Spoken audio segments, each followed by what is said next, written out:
ज्या कोस्टल रोडमुळे कोळी बांधवांना त्रास होणार होता, त्यांच्या व्यवसायात अडथळे येणार होत्या, त्याच कोळी बांधवांचा पहिला हा कोस्टल रोड ते वांद्रे वरळी सीलिंग हा प्रवास आपण अनुभवत आहोत।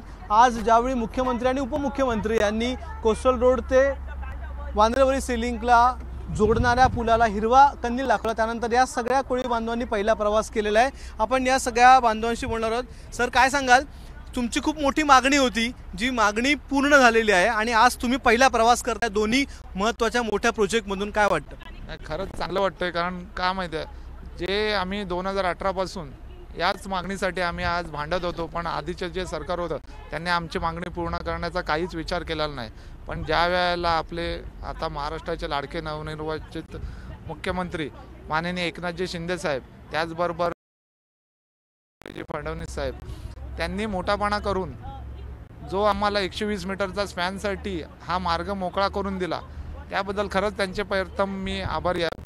आमच्या पूर्ण वरळी कोल्ह्यातील सर्व मच्छीमार बंधू भगिनी त्यांच्यातर्फे मी त्यांचे आभार करतो।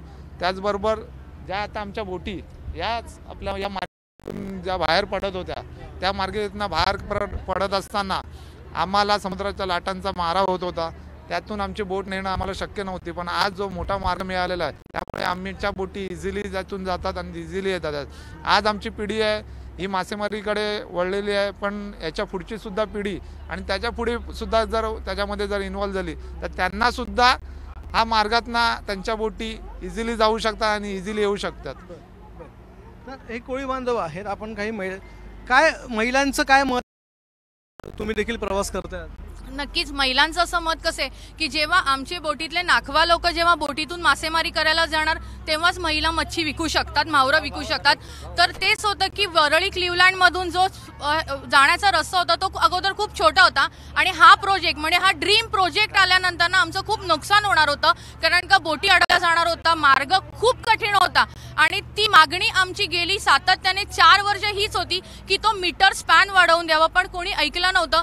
पण आताचे जे मुख्यमंत्री आहेत माननीय एकनाथ शिंदे, त्यांनी आमची मागणी मार्गस्थ नेली आणि ती पूर्ण केली की त्यांचे मनापासून आभार। 60 मीटरवरना 120 मीटर म्हणजे आम्हाला मी सांगितलं की बाबा नुकसान नाही आहे, ही छोटी छोटी गोष्ट त्यांनी लक्षात करून आमची मागणी जी होती ती पूर्ण केलेली आहे। काही इतर अनेक महिला आहेत ज्या पारंपरिक वेशामध्ये आज आल्या, तुम्ही मुख्यमंत्र्यांचं स्वागत केलं, कसं वाटलं? छान वाटलं। काय म्हणाल मुख्यमंत्री? बरं, तुम्हाला कसा आता हा जो संपूर्ण प्रोजेक्ट तयार झालेला आहे त्यामुळे तुम्हाला देखील फायदा होणार आहे का? काय हो हो हो होणार आहे। बोटी जर गेल्या तर आम्ही मच्छी विकू शकतो ना।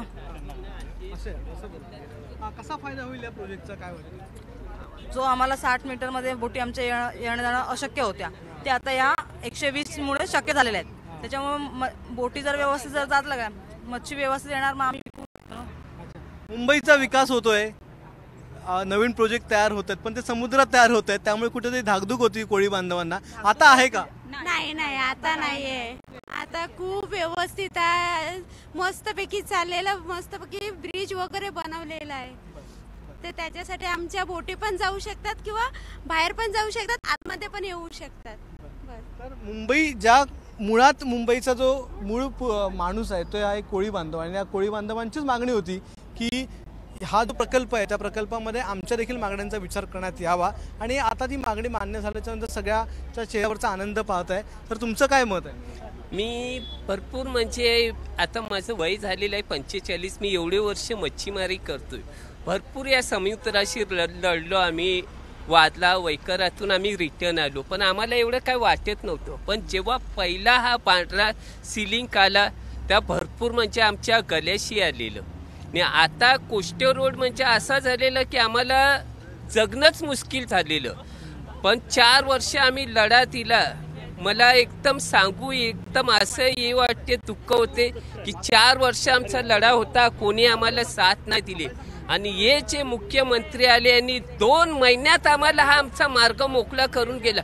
आम्हाला असं वाटलं की आमचं स्वप्नच हे केलेलं आहे, खरोखर मी त्यांचा फार ऋणी आहे। आपण कोळी बांधवांच्या या चेहऱ्यावरची ही खुशी बघताय, आनंद बघताय, आणि त्यानंतर आता हा दोन्ही प्रकल्प जे महत्त्वाचे आहेत, एकतर कोस्टल रोड आणि दुसरा सीलिंग, हे दोन्ही मुंबईचे प्रकल्प आता जोडले गेलेले आहेत. त्यामुळे या बांधवांना देखील त्यांच्या मागण्या पूर्ण झाल्यामुळे आनंद आहे. दुसरीकडे मुंबईकरांना देखील हे दोन्ही प्रकल्प जोडले गेल्यामुळे खूप मोठे फायदे आता होणार आहेत. कॅमेरामन विनयचा अक्षय भाटकर, एबीपी माझा, मुंबई. एबीपी माझा, उघडा डोळे बघा नीट.